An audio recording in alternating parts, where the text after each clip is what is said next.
Hey everyone, thank you for joining me. So today I'll be assembling the BAUER 17-inch variable speed drill press from Harbor Freight. And really quick, just want to give a quick shout out to Mastering Mayhem and Harbor Freight for making this happen. I really appreciate the upgrade, and I can't say thank you enough to you guys, so thank you very much. Now what I'm going to do is kind of give you guys a close-up look of what's going on with this drill press, and one feature that I really like.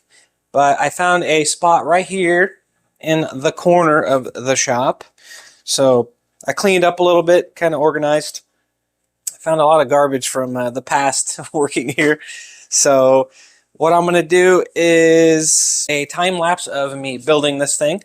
I'm not going to bore you guys to death with each step. However, if I am assembling this thing and something comes up, I'll make sure to record it. But once it's completely assembled, I'm going to give you guys a really close look at what's going on and some of the features that I didn't even know it had until the box arrived. And if you guys are wondering why I have the tape on my chest, the clip to the microphone broke, so I guess that's what happens when you buy cheap stuff. So let me give you guys a close look really quick, and the main feature that I really like. So here is the box itself. It's a fairly large box and it's pretty heavy, and me and Mastering Mayhem got it into my car somehow. We figured it out. I don't have a truck, so we were able to make it happen. But here is some of the specs, so you guys can see. I'm not going to read it off to you guys, but the main thing I like is that it has a variable speed, and I'm assuming I can just do it really quick with a button. Hopefully that's the case. If not, it looks like I'll have to open it up and change the belt, but that's not really an issue. Before I get to the time-lapse video, I am going to be cutting this box open with the Lone Wolf fixed blade. Seth made this for me and gifted it to me, so thank you, Seth. I want to give you a shout out for making a great knife. I use this a lot in the shop, so opens up everything that comes through this shop, so that's what I'll be using. Let me know down below what you guys are carrying today, because I'm curious, but let's get to it.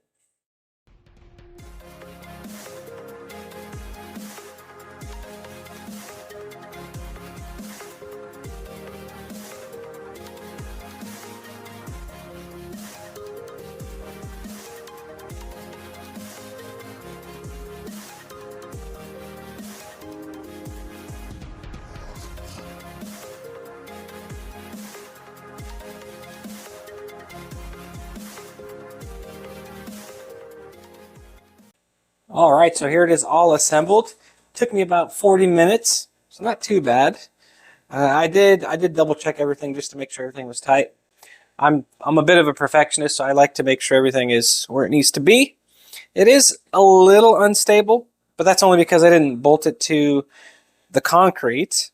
Once I find the perfect location for this thing, I will go ahead and put some redheads in there. But I put some shimmies down there just to keep it from wobbling too much, but that's really the only issue as of right now. And I also wanted to show you guys the height. I'm around 5'10", which is probably why I'm single, but this is not that tall. And one thing that really surprised me is how large the top section is, or the components and the motor, and really heavy. I struggled a little bit. I almost asked for some help, but I got a good grip on it and was able to put it on the main post. So what I'm going to do now is bring you guys in really close and show you guys some really cool features of this thing. Mainly that laser is interesting, so I'm going to do a test run on that and see how straight or precise it is. And then I left the top open because I wanted to show you guys how the variable speed works with the belt and the handle. So let me bring you guys in real close. Alright, so bear with me here. It's going to be a little shaky. As you guys can see here right in the front, we have the laser and then the light, which I really like the light. I mean, that's a great feature for every shop. It doesn't matter what tool you're using, but the light is really well placed. You can see right under there. It's LED, I believe, so it's going to last a long time. But I really like that. And then the laser, It's an interesting feature. Again, I'm going to grab a piece of wood or maybe some G10 and see how accurate it is. What else do we have? I like I forgot what this is called, but you can adjust or lock in your depth.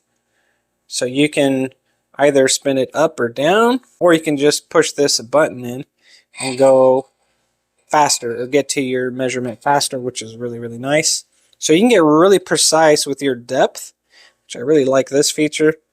Definitely an upgrade from my other Harbor Freight one. The work plate is surprisingly level. I'm going to show you guys here. I do have a aluminum piece here, which is I'd say is fairly flat or straight. You guys can see right there, maybe just a hair in the middle. It's raised up, but everywhere else is really, really flat. So I'm surprised how flat they milled this thing. You can see the mill lines. So they did a beautiful job on that. And obviously you have your handles here, which are 3 of them. So obviously the lower you go, and you can't go too low because then it'll hit. But it's nice that you have 3 of them. And then this is the handle that adjusts the speed here. And I'm going to show you guys that right now. Over here, you can open up the top. You have the belts. And I was messing with this off camera and was trying to figure out exactly how this works. But it's really interesting. If you guys are new to this machine as I am, I'm going to just kind of break it down for you guys. But let me turn it on.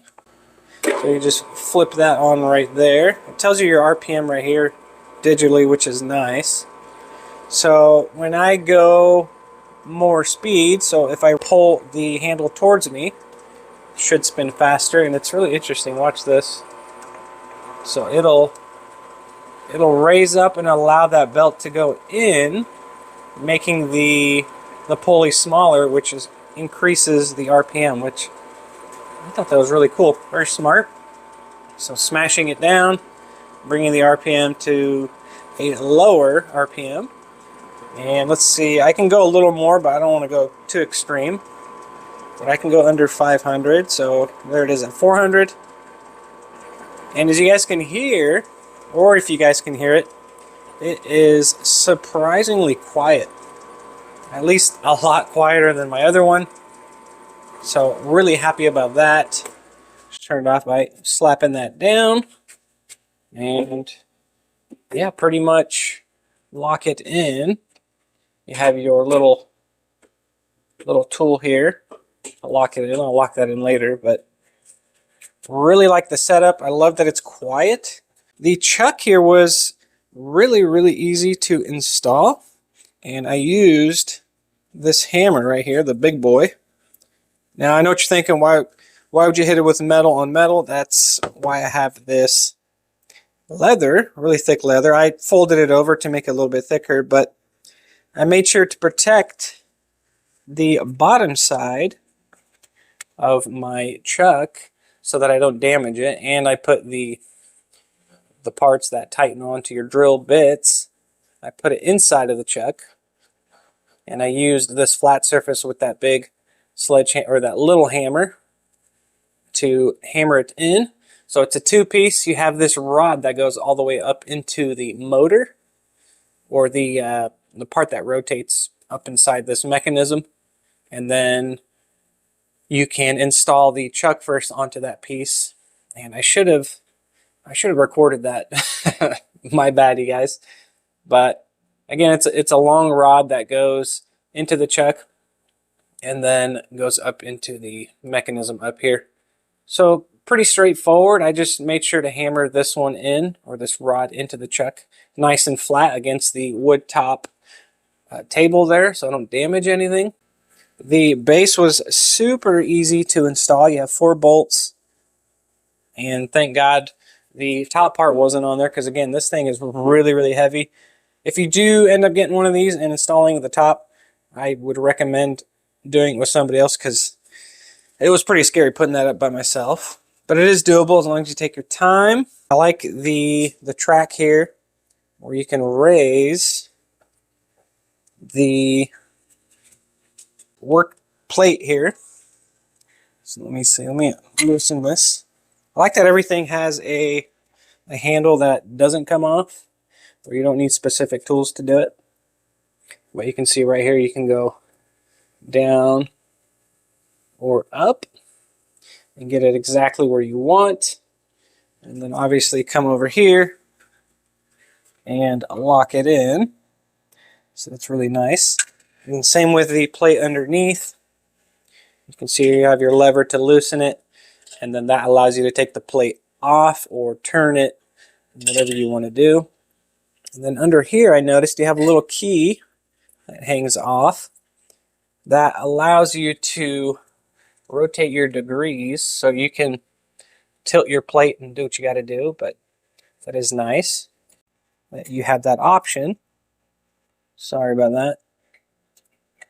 Hard to record and do some things sometimes, but other than that, I really like it. Again, a huge shout out to Mastering Mayhem and Harbor Freight for the awesome upgrade. Oh, and one more thing I almost forgot. The chuck key has a designated area here on the side, which I think is awesome. It's got a little spring nipple or front actuated little pin here that's on a spring. So I'm assuming it's easier for you to kind of take it out, but I don't think it's necessary, but it's an interesting little feature. But really love the designated area for it. And it just clicks right in. So that's one feature I really like, other than the variable speed. Really like the digital read. And yeah, it's super quiet. Definitely a big upgrade from my other one. So this is what I've been using for the past 3.5, 4 years. I mean, it did a great job. I'm not going to bash it because it's, for the price, it's a great tool. So really excited to use this one. And I also upgraded the belt sander a couple months ago, last year sometime, but really glad I upgraded because the motor is stronger, has more power, and I can't stop the motor, which I was able to do with the other one. So I can actually put pressure and remove a lot more material when I need to. So I really love this thing as well. But let's get a close-up of that and check out what it can do. Alright, so I have a 5/16 inch bit and a piece of G10 here that I marked with just a little black marker, but we're going to see how accurate it is with this laser. So we're going to install this in really quick. Definitely a big, serious chuck here. So really like that. So I'm going to lock that in. Snug it down. And turn the laser on. So there's the laser. That's the center. I don't know if the camera is going to pick that up. But let me check for you guys. So let me zoom in. Okay, there we go. You guys can see it a little bit better, but let's see what this thing has got. And again, I love how quiet it is. I can actually talk to you guys without interference, so that's really nice. Laser says pretty darn center, so let's see. I'm only going to go a little bit. You know what? I have an idea. I'm going to make the circle a little bit bigger, and then we're going to see where it actually hits in the center. So I'm going to be right back. Got that centered up. See right there. So we're going to see.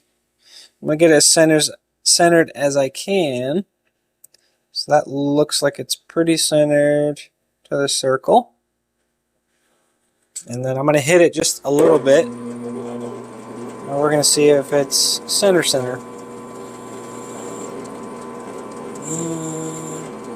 Alright, so that's exactly what I wanted to know. But maybe there's a way to adjust it. But you can see it's off by, I'd say, quite a bit. So, interesting. I'm going to have to figure out how can I adjust this, or if the laser is adjustable. So, future me here. Now, since the laser wasn't centered, I actually found the solution. So they provide you with the Allen key here to loosen it right here.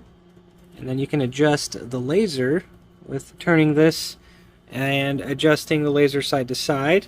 And same with the other side. You can see right there. So just loosen it and then do your thing. But as you guys can see right here, so this is what we were looking at before I adjusted it. So way off compared to the new adjustment. And that is almost perfect. I can live with that.